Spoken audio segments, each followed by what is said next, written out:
The Humble Beginnings. Introduction to Elijah. Elijah Freeman was not your typical artist. Born and raised in the heart of a modest neighborhood in Atlanta, his love for art blossomed early. His mother, a school teacher, often brought home old textbooks filled with illustrations of historical figures and cultural movements. These images fascinated Elijah.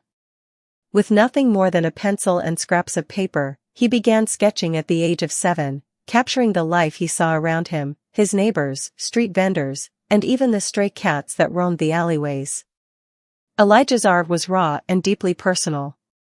His pieces often depicted themes of resilience, cultural pride, and the beauty in ordinary moments. He used bright colors and bold strokes to tell the stories of his community, blending traditional African motifs with contemporary urban styles. To Elijah, art wasn't just a hobby, it was a way to immortalize the spirit of his people. Despite his talent, Elijah's journey was anything but easy. His family struggled to make ends meet, and pursuing art seemed like a luxury they couldn't afford. Still, he held on to his dream, often sketching late into the night after long days of working odd jobs. The local art teacher, Mrs. Taylor, saw his potential and encouraged him to keep creating. She gave him access to her personal art supplies, planting a seed of hope in his heart. Elijah's struggles. As Elijah grew older, the harsh realities of life became impossible to ignore. While his peers found steady jobs or pursued practical careers, Elijah chose to dedicate himself to his art. This decision came with sacrifices. He often skipped meals to afford paint and canvases, and his small apartment doubled as his makeshift studio. The walls were adorned with unfinished pieces, each one a testament to his relentless passion. Rejection was a constant companion. Elijah applied to countless galleries, only to receive polite, dismissive emails or, worse, complete silence. He faced subtle prejudices that chipped away at his confidence. Gallery owners often looked down on him, assuming he lacked the sophistication or pedigree needed to succeed in the art world. His vibrant, culturally rich paintings were labeled too niche or too political, leaving him frustrated and disheartened. Yet, Elijah refused to give up. One day, they'll see, he told himself. His dream wasn't just about personal success, he wanted to prove that stories like his deserved a place in the mainstream art scene. His work was more than a collection of paintings, it was a movement waiting to happen. The dream. Elijah's dream was to have his work showcased in a prestigious gallery, a space where people from all walks of life could appreciate the beauty and complexity of his art. He envisioned his paintings hanging alongside the greats, sparking conversations about identity, heritage, and the power of storytelling. This dream kept him going through the darkest times. On days when rejection letters piled up or sales were non-existent, Elijah would imagine the day he'd stand in a gallery, surrounded by his creations, with people marveling at his talent. He believed in the power of his art to connect people and challenge stereotypes. Meeting Mr. Harris. One chilly autumn morning, Elijah decided to take a bold step. He had heard about Harris Contemporary, an upscale gallery in the city's art district. Owned by Mr. Arthur Harris, the gallery was known for hosting exclusive events and representing renowned artists. Elijah knew the odds were stacked against him, but he couldn't ignore the small voice urging him to try. With a portfolio tucked under his arm, Elijah walked into the gallery. The space was immaculate, polished floors, white walls adorned with minimalist sculptures, and patrons browsing pieces that seemed to drip with elitism. Mr. Harris stood at the center of it all, exuding an air of superiority. Dressed in a tailored suit, he was a man who prided himself on discovering talent but had little interest in those who didn't fit his rigid mold. "Excuse me, Mr. Harris," Elijah began nervously. "I'm an artist, and I was hoping you might take a look at my portfolio." Mr. Harris raised an eyebrow, eyeing Elijah from head to toe. "We're not currently accepting new submissions," he said dismissively. "Please," Elijah pressed. "Just give me 5 minutes. I think my work could resonate with your audience." Reluctantly, Mr. Harris opened the portfolio. As he flipped through the pages, his expression shifted from mild disinterest to outright disdain. Elijah's vibrant, culturally rich pieces were a stark contrast to the gallery's sterile aesthetic. "This is not what we're looking for," Mr. Harris said, his tone dripping with condescension. "Your work is, let's say, unsophisticated. It lacks the refinement we expect here." The mockery. Elijah's heart sank, but he tried to remain composed. "I believe my work has a unique perspective," he said. "It tells stories that aren't often seen in galleries like this." "Unique isn't always a good thing," Mr. Harris retorted, smirking. A few patrons nearby chuckled, their whispers adding to Elijah's humiliation. Mr. Harris wasn't done. "You see, young man, art is about more than just splashing colors on a canvas. It's about discipline, understanding the market, and appealing to the right clientele. I suggest you refine your technique before you try to approach a gallery like mine." Elijah felt a mix of anger and shame. He had faced rejection before, but the public nature of this encounter cut deeper. He wanted to argue, to defend his work, but the words caught in his throat. Defeated, he gathered his portfolio and left the gallery, the sound of laughter ringing in his ears. As Elijah walked away, he couldn't help but wonder if his dream was truly out of reach. X. The turning point. Support from an old man.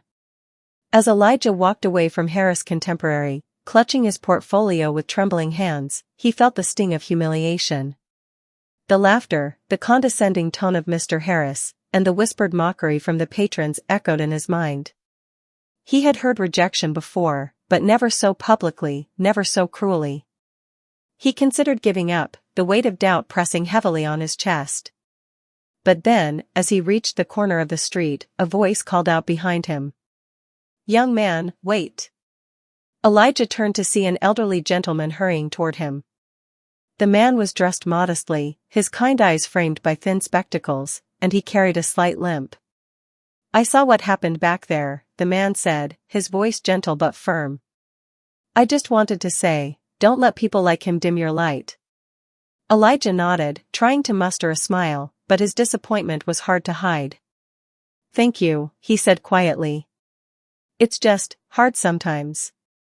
I've been trying for so long, and it feels like no one sees value in what I do." The man's gaze softened. "May I see your work?" he asked.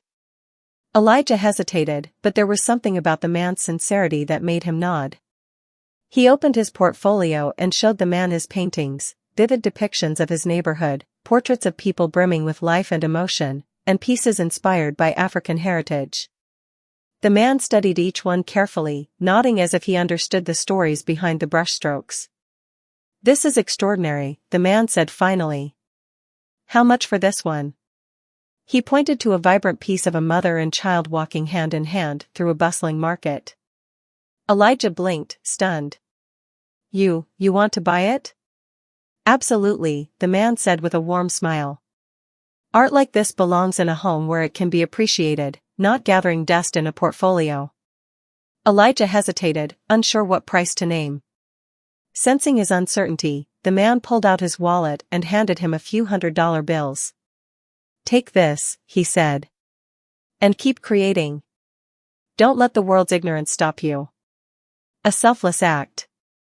The man introduced himself as Mr. Green, a retired schoolteacher with a love for art and a deep appreciation for underrepresented voices. Over a cup of coffee at a nearby cafe, he listened as Elijah shared his struggles, his dreams, and his doubts. Mr. Green, in turn, shared stories of his own life, of fighting to make a difference in a system that often overlooked those who needed it most.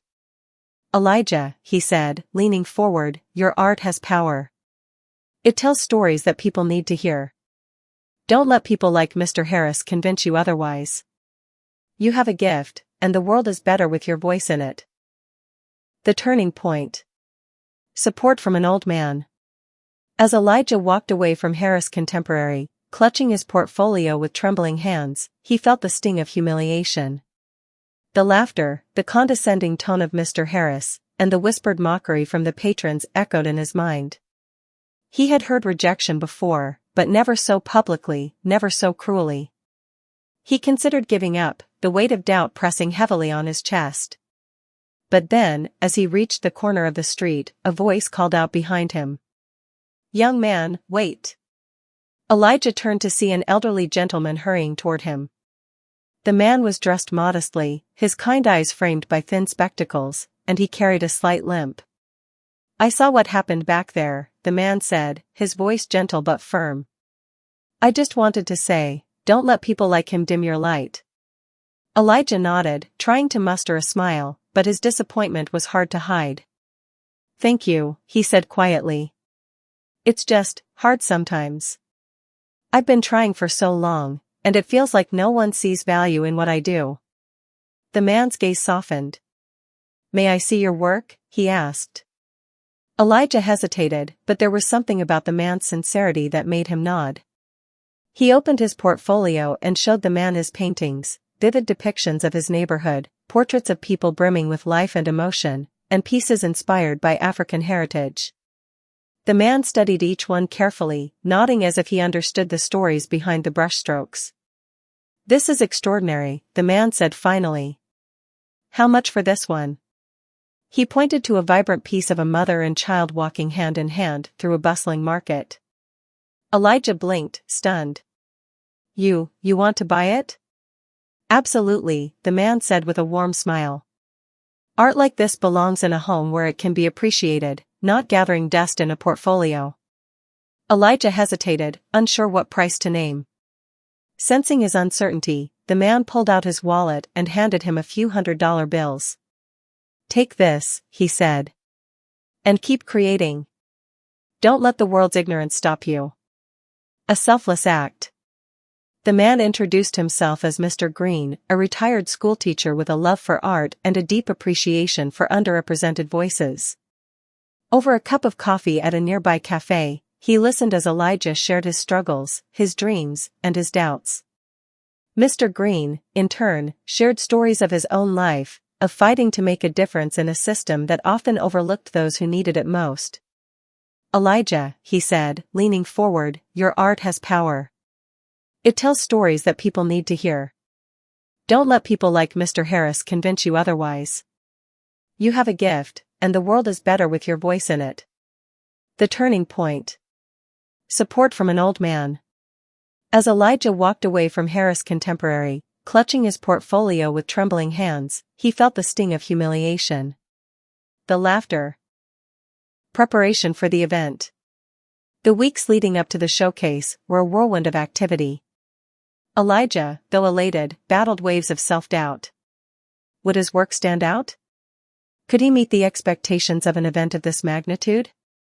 But every time those thoughts crept in, he remembered the words of Mr. Green and Margaret Lowell, "Your art has power." Determined to make an impact, Elijah poured his soul into creating new pieces. He drew inspiration from his journey, his struggles, his community, and the moments of kindness that had kept him going.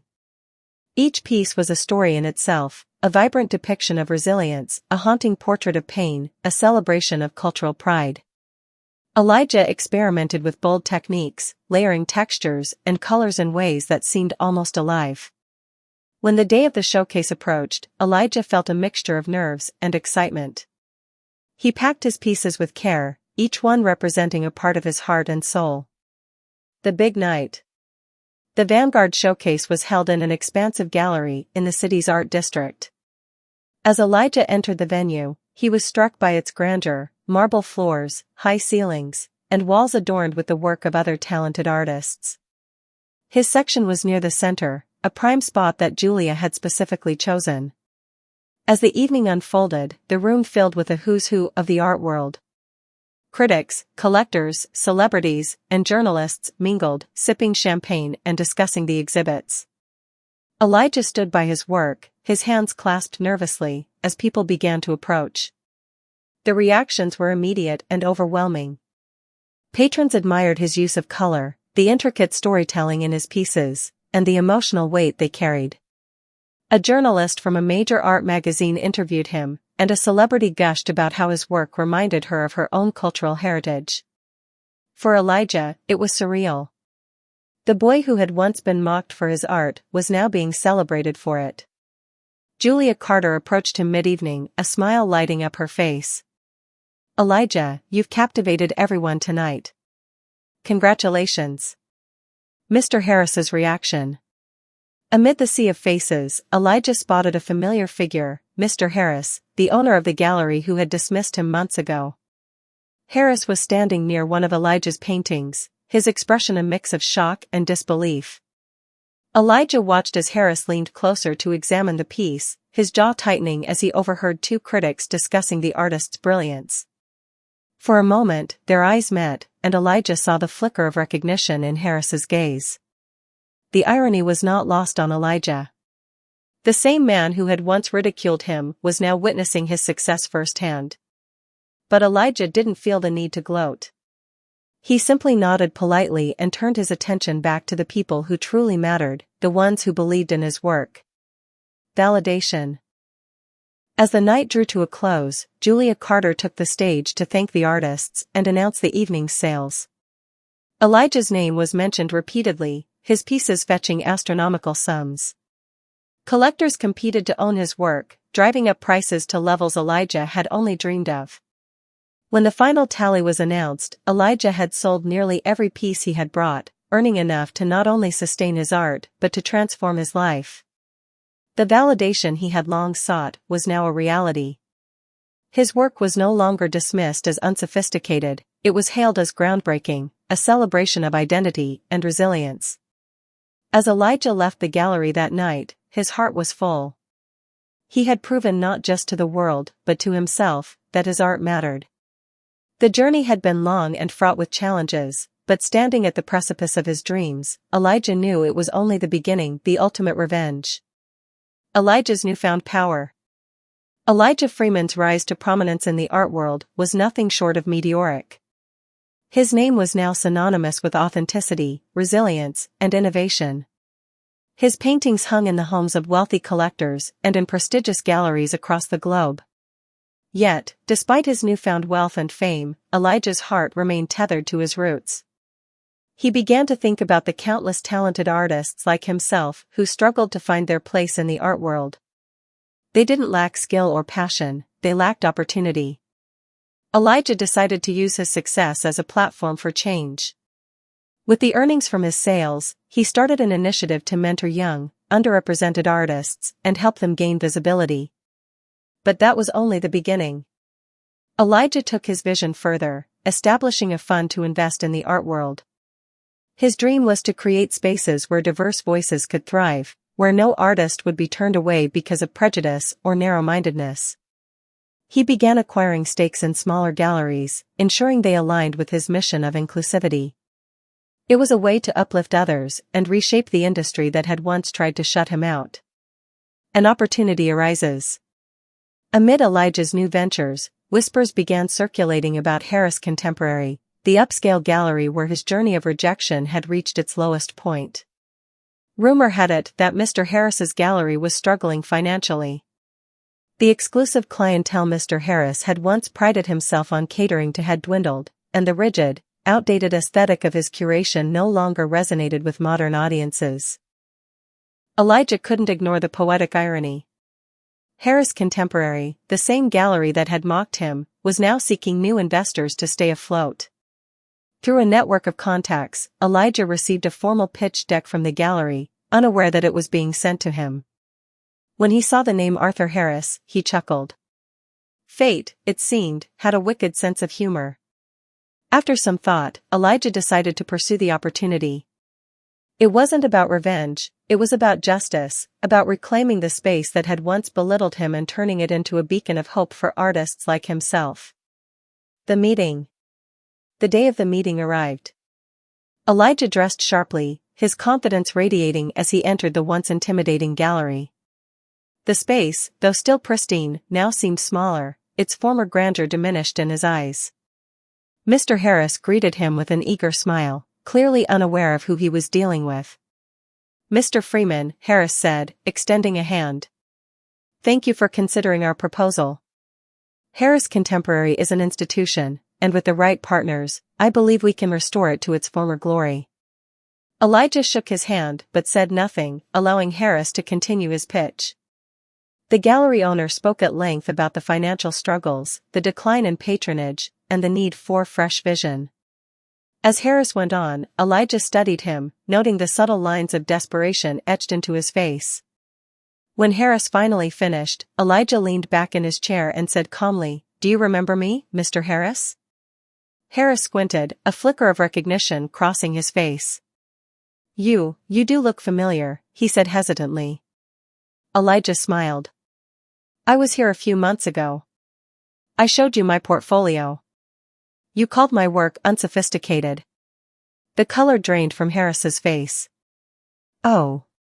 I didn't realize." "You didn't," Elijah interrupted, his voice steady but firm. "And that's the problem." Role reversal. Elijah stood, his presence commanding. "You see, Mr. Harris, this gallery once represented everything wrong with the art world. It shut out voices like mine, dismissed stories like mine, and catered to an elitist few who couldn't see the value in diversity." Harris stammered, I didn't mean to." "But here's the thing," Elijah continued, ignoring the interruption. "I'm not here to humiliate you. I'm here because I believe in second chances, not for you, but for this gallery and the artists it could serve." Harris looked confused, but hopeful. "So, you'll invest?" Elijah nodded. "Yes, but on my terms. If I take over, this gallery will no longer operate the way it used to. It will become a space for underrepresented artists, a platform for voices that have been silenced for too long. And you," he paused, meeting Harris's eyes. "You'll step down." Harris blinked in shock. "Step down?" "That's right," Elijah said. "You can stay on as an advisor, but the leadership and direction of this gallery will be entirely mine." Harris hesitated, but he knew he had no choice. The gallery's survival depended on Elijah's investment. Finally, he nodded. "All right. I accept." A new vision. With the deal finalized, Elijah wasted no time transforming Harris contemporary. He renamed it the Mosaic Gallery, a tribute to the rich tapestry of cultures and stories it would now represent. The sterile, minimalist aesthetic was replaced with bold, vibrant designs that reflected the energy and diversity of the artists it would showcase. Elijah curated a groundbreaking inaugural exhibition featuring artists from all walks of life, Black, Indigenous, LGBTQ+, and others who had been historically overlooked. The opening night was a resounding success, with the gallery packed wall-to-wall with patrons, critics, and artists. Mr. Harris, now an advisor, watched from the sidelines. Though his ego was bruised, even he couldn't deny the brilliance of Elijah's vision. The gallery was alive in a way it had never been before, its walls echoing with the voices of those who had finally found their place. Elijah stood at the center of it all, humbled but proud. This wasn't just a victory for him, it was a victory for every artist who had ever been told their work wasn't good enough. He had turned rejection into triumph, mockery into opportunity, and a place of exclusion into a sanctuary of inclusion. Legacy and inspiration. Empowering the next generation. Elijah Freeman's transformation of the Mosaic Gallery was more than a personal triumph, it was a call to action. He realized that while he had broken through the barriers of rejection and prejudice, countless artists still struggled in silence, their voices drowned out by the same elitism he had once faced.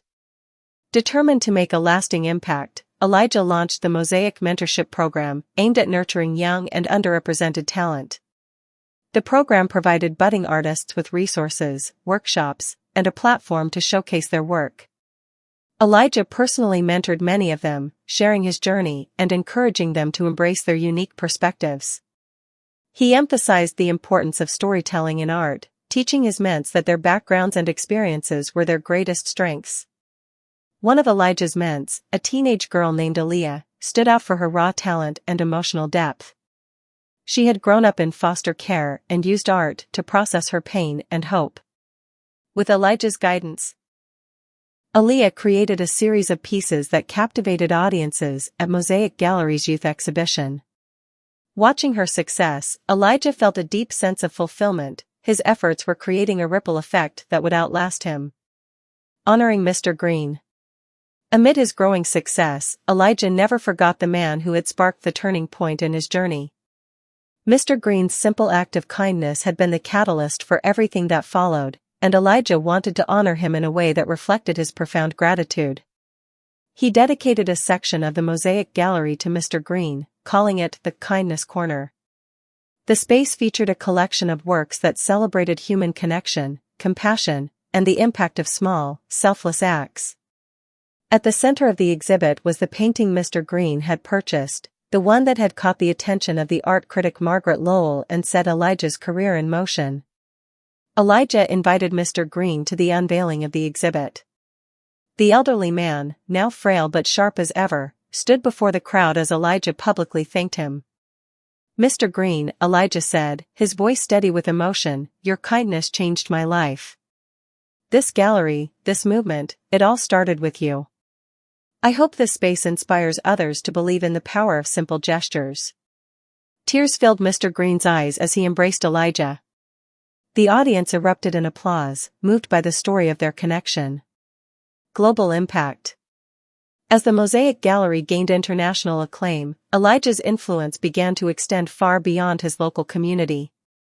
He collaborated with galleries and artists around the world, curating exhibitions that celebrated the richness of global cultures. From showcasing indigenous art in Australia to highlighting the vibrant street art of South America, Elijah made it his mission to bring marginalized voices to the forefront. The gallery's traveling exhibition, Stories of the World, became a global sensation, drawing millions of visitors and sparking conversations about identity, heritage, and shared humanity. Elijah also partnered with organizations to fund art programs in underserved communities, ensuring that children everywhere had the chance to explore their creativity. Through his work, Elijah became a symbol of resilience and hope. His story resonated with people from all walks of life, proving that talent and determination could break even the strongest barriers. A full circle moment. One quiet evening, long after the gallery had closed, Elijah wandered through its halls, reflecting on how far he had come. The vibrant paintings and sculptures surrounding him were not just works of art, they were testaments to the power of perseverance and the beauty of diversity.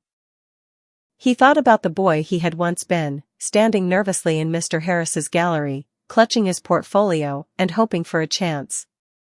He thought about the rejection, the humiliation, and the moments when giving up seemed easier than pressing on. But he also thought about the people who had believed in him, Mrs. Taylor, his high school art teacher, Mr. Green, whose kindness had changed everything, and Margaret Lowell, who had championed his work. Each struggle, each rejection, had shaped him into the man he was today. Elijah realized that his journey wasn't just about art, it was about resilience, faith, and the importance of lifting others as you rise. A lasting legacy. Elijah Freeman's story became a beacon of inspiration for millions. Documentaries were made about his life, his speeches drew standing ovations, and his gallery became a pilgrimage site for aspiring artists and art enthusiasts alike. But for Elijah, the true measure of his legacy wasn't in accolades or wealth, it was in the lives he touched. One day, a young artist approached him at an exhibition, nervously holding a portfolio. "Mr. Freeman," the boy said, his voice trembling, "you've shown me that someone like me can make it." "Thank you." Elijah smiled, seeing himself in the boy's nervous eyes. He flipped through the portfolio, offering encouragement and advice. "Keep going," he said. "The world needs your story." And so, the cycle continued, talent inspiring talent, kindness sparking kindness, and art connecting humanity in ways words never could. Elijah Freeman's legacy wasn't just in the masterpieces he created but in the movement he ignited, a testament to the power of perseverance, the importance of compassion, and the belief that every story, no matter where it begins, deserves to be heard.